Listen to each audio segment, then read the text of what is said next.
Hello everyone, कैसे हैं आप सब। स्वागत है आपका मेरे यूट्यूब चैनल पे। अगर आप एचआरए में छूट लेते हैं तो ये वीडियो आपके लिए है, डेफिनेटली ज़रूर देखिएगा, ठीक है।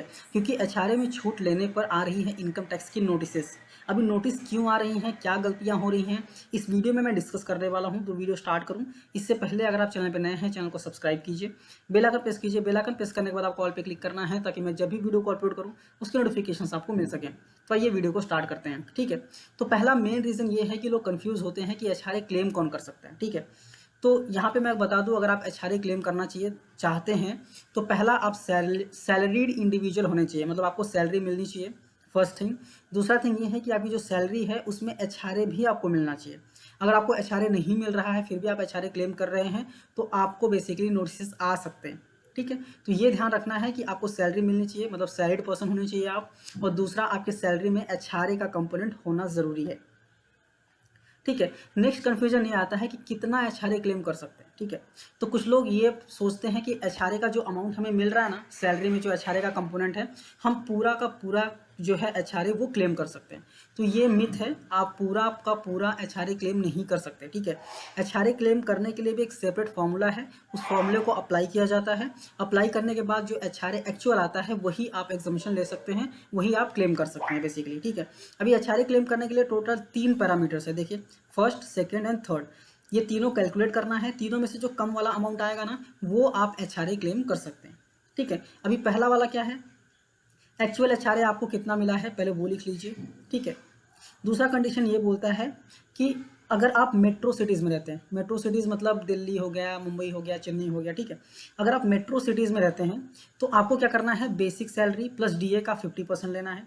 या फिर अगर आप नॉन मेट्रो सिटीज़ में रहते हैं तो डीए प्लस बेसिक सैलरी का 40% लेना है, ठीक है। तो ये बेसिकली आपको यहाँ पे लिख के रख लेना है। पहला आपने क्या लिख के रख लिया, एचआरए आपको एक्चुअल में कितना मिला है। दूसरा, सैलरी प्लस डीए का आपने 50% या फिर 40% कर लिया आपने metro city and non metro city के बेसिस पे, ठीक है। थर्ड वाला क्या है, एक्चुअल रेंट, आप कितना एक्चुअल रेंट पे कर रहे हैं उसमें से सैलरी प्लस डीए का 10% माइनस कर दीजिए, ठीक है। एग्जाम्पल लेते हैं, सैलरी प्लस डीए अगर 1,00,000 रुपीज़ आता है, ठीक है, तो 1,00,000 रुपीज़ का 10% कितना होगा, 10,000 रुपये। तो आप एक्चुअल रेंट जो पे कर रहे हैं उसमें से 10,000 माइनस कर दीजिए, ठीक है। आई होप आपको ये क्लियर हो गया होगा। ये तीनों कैलकुलेट कर लिया आपने। अब इन तीनों में से जो कम वाला अमाउंट रहेगा ना, उतना आप सैलरी का एग्जाम्पशन ले सकते, उतना आप एचआरए क्लेम कर सकते हैं बेसिकली, ठीक है।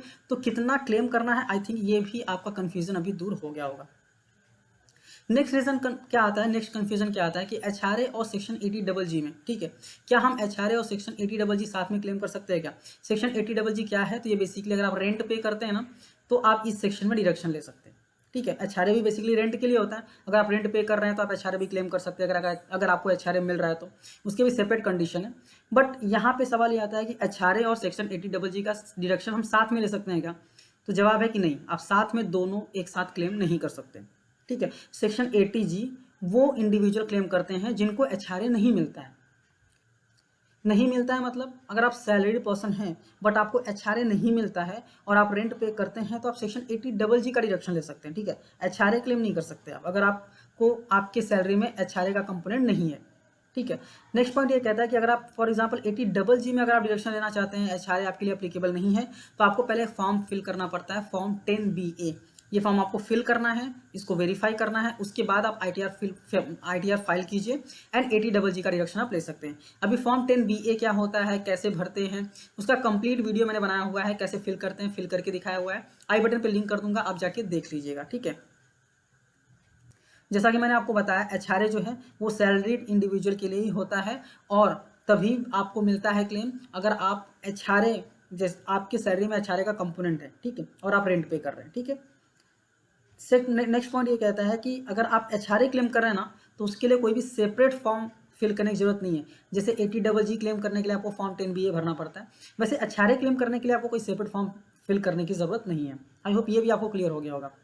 नेक्स्ट सबसे इंपॉर्टेंट डाउट ये आता है कि क्या हम एचआरए और होम लोन के डिटेल्स दिखा सकते हैं क्या।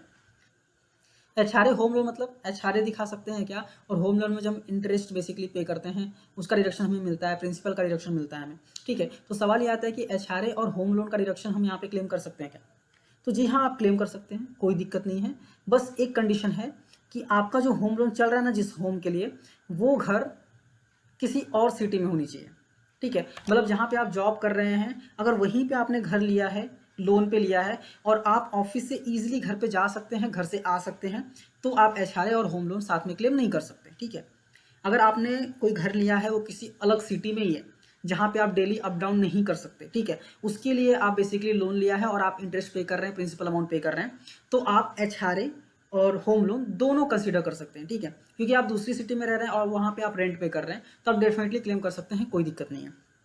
ठीक है, सिर्फ यही एक कंडीशन है, अगर सेम सिटी में है, ठीक है, और आप डेली अप डाउन कर सकते हैं घर से, ठीक है, तो एचआरए और होम लोन क्लेम मत कीजिएगा साथ में, क्योंकि अगर कोई भी क्वेरी आए ना तो आपको एक्सप्लेन करने में प्रॉब्लम आएगी कि आप बेसिकली अप डाउन कर सकते थे तो आपने फिर रेंट पे घर क्यों लिया। ठीक है, तो ये प्रॉब्लम आ सकती है, तो ये चीज़ें आपको ध्यान में रखनी है। आई होप आपको समझ में आ गया होगा बेसिकली क्या क्या रीजंस हो सकते हैं, नोटिस आते हैं तो प्रॉब्लम क्या क्या आती है। तो आई होप आपको समझ में आ गया होगा, वीडियो अच्छी लगी होगी एंड आपके सारे डाउट्स भी सॉल्व जो है वो हो गए होंगे। फिर भी आपको कोई डाउट रहता है तो मुझे कमेंट करके पूछ सकते हैं। ठीक है, और अगर आप चैनल पर नए हैं, चैनल को सब्सक्राइब करना मत भूलिए। मिलते हैं नेक्स्ट वीडियो में। Thank you for watching and all the best.